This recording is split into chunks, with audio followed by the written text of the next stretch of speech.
Hello मेरे प्यारे दोस्तों। तो कैसे हैं आप लोग? उम्मीद करते हैं बढ़िया, जबरदस्त और मस्त तरीका से पढ़ाई और रिवीजन कर रहे होंगे। बहुत सारे बच्चे बहुत सारे जगह पे इंस्टाग्राम, टेलीग्राम, वीडियो के कमेंट सेक्शन में ये कमेंट कर रहे थे कि सर कास्ट सर्टिफिकेट क्या मैं पुराना वाला अप्लाई कर दूं? सर मैं अप्लाई किया हूं, बहुत सारे बच्चे को नहीं मिल पा रहा है। कैसे कास्ट सर्टिफिकेट का प्रॉब्लम जो है उसको रिजॉल्व किया जाए, इस वीडियो में मैं आपको हर एक वो समस्या का समाधान बताऊंगा कि अगर आपके पास कास्ट सर्टिफिकेट नहीं भी है तो भी आप जेईई मेन का फॉर्म भर सकते हैं। कैसे भरेंगे, इस वीडियो को अगर लास्ट तक देखेंगे तो आपको कास्ट सर्टिफिकेट से रिलेटेड जो भी इश्यू है वो एकमात्र ऐसा वीडियो जो आपको कंप्लीट सॉल्यूशन दे रहा होगा। वीडियो को लास्ट तक जरूर से देखना। अगर आपको कास्ट सर्टिफिकेट से रिलेटेड 1% भी इश्यू है, अगर आप फॉर्म फिल कर लिए हैं तो भी, अगर नहीं किए हैं तो भी, दोनों के लिए इंपॉर्टेंट है, क्योंकि मैं बता के जाऊंगा कि आपको कौन सा कास्ट सर्टिफिकेट आप डालोगे तो आपका जेईई मेन का फॉर्म सही तरीका से फिल होगा, रिजेक्ट नहीं होगा और आप अच्छे से पढ़ाई कर सकोगे या जेईई 2025 में अपियर हो सकोगे। बस आपसे गुजारिश है कि अगर आप इस चैनल पे नए आए हो तो ऐसे अमेजिंग कंटेंट आपको रेगुलर बेसिस पे इसी चैनल पर मिले, तो उसके लिए आपको चैनल सब्सक्राइब करके रखना होगा और नोटिफिकेशन का बेल बजा लीजिए ताकि कोई भी ऐसे इंपॉर्टेंट अपडेट आपसे मिस ना हो। तो स्टार्ट करते हैं कि अगर आपके पास कैटेगरी सर्टिफिकेट नहीं भी है तो भी आप कैसे जेईई मेन का 2025 का फॉर्म भर सकते हैं। आज अगर मैं आपसे बात करूं तो आज आपका 7th ऑफ नवंबर आ गया, मतलब 7 नवंबर है और 22 ऑफ नवंबर आपका लास्ट डेट है। आपके पास ज्यादा दिन बचा नहीं है, आपके पास हार्डली 15 से 16 दिन बचे हुए हैं। और अगर आप इस 15 दिन में, और अगर इस वीडियो को कोई बच्चा कल परसों देखेगा तो आप उसके पास 12 से 13 दिन बचेंगे। उस केस में कैसे आपको कैटेगरी सर्टिफिकेट के बिना जेईई मेन का फॉर्म फिल करे और वो वैलिड हो जाए, वीडियो को लास्ट तक देखना। मैं हर एक अल्टरनेटिव सॉल्यूशन बता के जाऊंगा। सबसे पहले देखो, जेईई मेन 2025 में 2 तरह के बच्चे हैं। एक वो बच्चे जिनको कास्ट सर्टिफिकेट जरूरत नहीं है, जनरल कैटेगरी के बच्चे, उसको दुनिया से कोई लेना देना नहीं है। वो मस्त तरीका से अपना जो भी फॉर्म है, जो भी डॉक्यूमेंट रिक्वायरमेंट है कास्ट सर्टिफिकेट के अलावा, चाहे वो फोटो अपलोड हो, चाहे वो सिग्नेचर हो, चाहे वो 10th का मार्कशीट हो, बढ़िया तरीका से भर के और वो अपना फॉर्म फिल कर लिया, उसको कोई दिक्कत नहीं है। एक ऑलरेडी प्रॉब्लम था जो आधार कार्ड और 10th का मार्कशीट में आपका नाम अलग अलग था, वो वाला प्रॉब्लम सॉर्ट आउट हो गया है। अब आपका आधार कार्ड में जो नाम है वो नाम भी आपको मतलब एनटीए की तरफ से एक्सेप्टेड है, तो कोई दिक्कत वाली बात नहीं है। इन बच्चों के लिए, वो बच्चे जो या फिर हमारा पहले कौन कौन से कैटेगरी हो सकता है, या ओबीसी कैटेगरी हो, या ईडब्ल्यूएस कैटेगरी हो, या एससी कैटेगरी, या एसटी कैटेगरी हो। देखो पीडब्ल्यूडी वाले बच्चों के लिए क्या है, यहां पर एक आपका एक फॉर्म का टाइप होता है, आप सिंपली उसको फिल करके एक डॉक्टर से साइन करा लेंगे, इजीली बन जाता है। पीडब्ल्यूडी वाले बच्चों के लिए दिक्कत होता है मेजर किन किन से, ओबीसी, ईडब्ल्यूएस, एससी।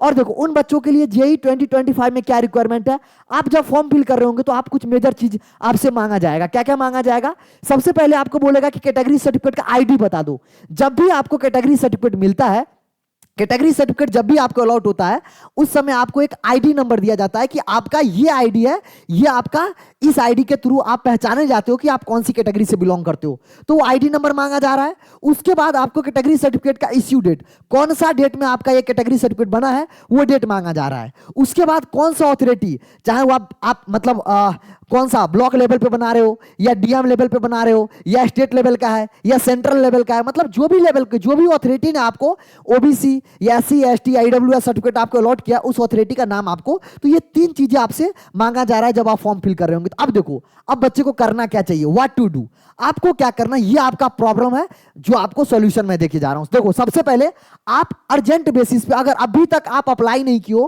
तो मैं आपसे हाथ जोड़ के विनती करता हूं कि भैया बिना कुछ सोचे हुए कि आएगा नहीं बनेगा, देखो कर्नाटका में जैसे 30 दिन लगता है, अगर मैं बात करूं आपसे बिहार में तो आपसे आरटीपीएस से अप्लाई करोगे, ऑनलाइन अप्लाई होता है, आपको 7 से 8 दिन में बन के आ जाता है। ऑनलाइन बात करता हूं, ठीक है, और वो वैलिड होता है। बहुत सारे बच्चों को डाउट था कि सर जो ये ऑनलाइन ब्लॉक वाला, ब्लॉक लेवल पे बनता है, जो डीओ मतलब जो हमारा सेंट्रल अंचलाधिकारी होता है इस लेवल पे बनता है, जिसमें लिखा होता है भारत सरकार ऊपर, देखोगे तो क्या वैलिड है? बिल्कुल वैलिड है। मेरे समय वैलिड था, अभी भी वैलिड है, तो आप परेशान मत होना। बिहार वाले बच्चों के लिए बता रहा हूं। उसके अलावा महाराष्ट्र वाले बच्चे भी, मतलब जब आप देखोगे तो बनेगा तो 4-5 पेज का बनता है। बहुत सारे बच्चे मेरे को फोटो खींच के भेज रहे थे कि सर इसमें कौन सा हमारा सर्टिफिकेट आईडी है। तो आप घबराओ मत, आपको कोई भी डाउट होता है व्हाट्सएप का मैं अपना क्या करूंगा, नंबर डाल दिया हूं, व्हाट्सएप का ग्रुप डाल दिया हूं, वहां ज्वाइन कर लीजिए, सीधे मेरे को डीएम करके पूछ लीजिएगा। लेकिन सबसे पहले आप किसी भी स्टेट से बिलोंग करते हो, इमीडिएट बेसिस पे अप्लाई कर दीजिए। मान लो आपको अप्लाई हो गया और मिल गया, तो आप फॉर्म क्या रजिस्ट्रेशन कर लीजिए।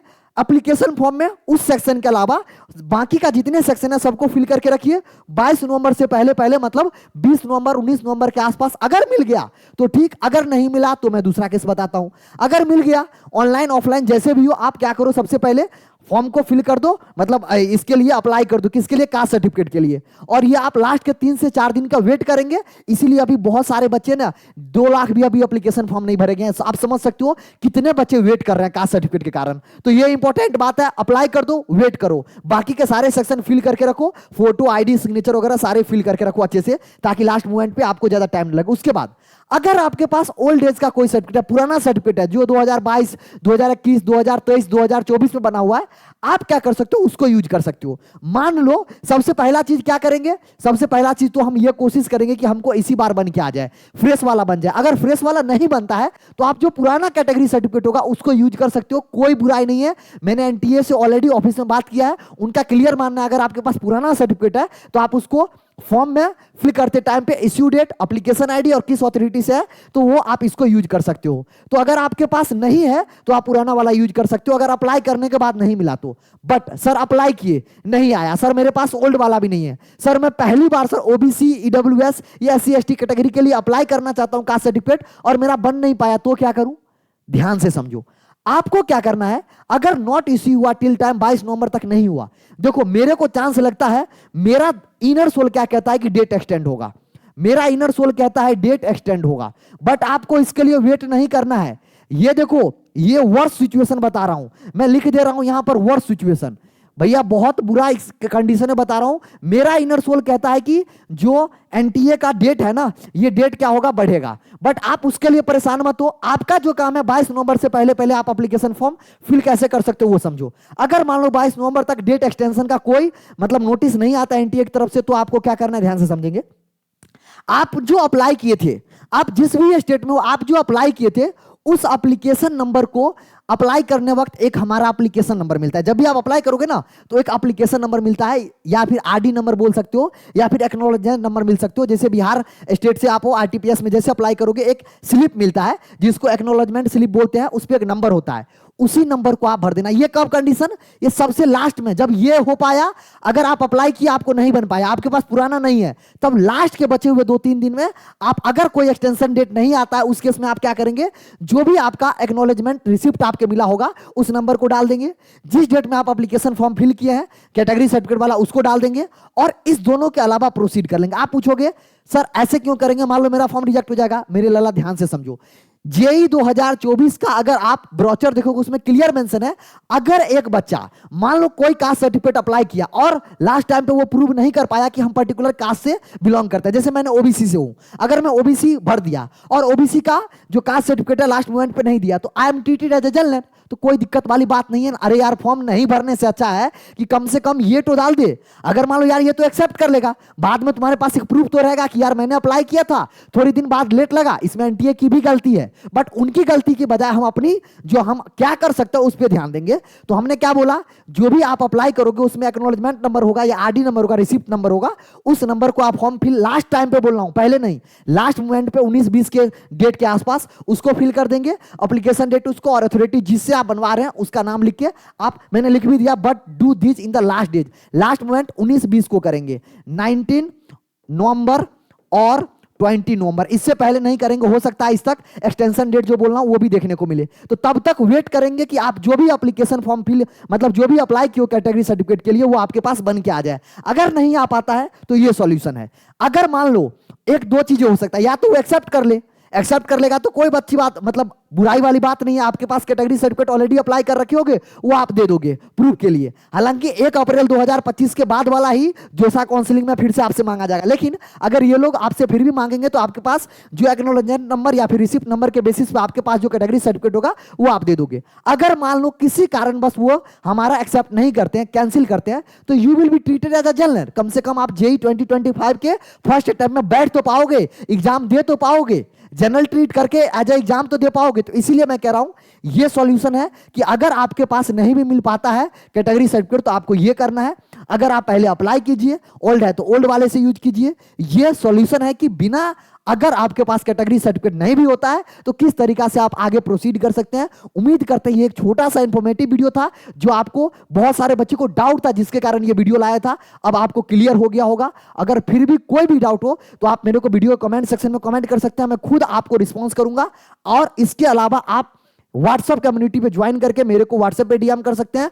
टेलीग्राम, इंस्टाग्राम सब जगह उपलब्ध हूं, सबका लिंक डिस्क्रिप्शन में है, वहां पे मेरे को सीधे डीएम कीजिए। बस ध्यान रखेंगे छोटी सी गलती नहीं करना है, क्योंकि गलती करेंगे तो आपका फॉर्म रिजेक्ट हो जाएगा। तो फॉर्म का रिजेक्शन से बचने के लिए आपको जो स्टेप बता रहा हूं आप उसको फॉलो करना है। कोई भी डाउट होता है आप मेरे को डीएम करके पूछ लीजिए। Thank you for watching the video. Video अगर अच्छा लगा तो यार एक तो लाइक बनता है, और कम से कम वीडियो को जरूर से शेयर कीजिए अपने सारे जेईई मेन वाले दोस्तों के साथ, क्योंकि एक मैं नहीं चाहता हूं एक भी बच्चा का फॉर्म गलती हो छोटी से भी मिस्टेक की वजह से। वीडियो अच्छा लगा लाइक कीजिए, चैनल पर नए आए हो तो ऐसे अमेजिंग कंटेंट आपको एक्यूरेट टाइम पे रेगुलर बेसिस पे मिलता रहेगा, तो उसके लिए चैनल को क्या करना है, सब्सक्राइब कर लीजिए। Thank you for watching the video. मिलते हैं अगले अपडेट के साथ, तब तक के लिए अपना परिवार वालों का ख्याल रखिए। लव यू मेरे दोस्त, bye bye, thank you for watching.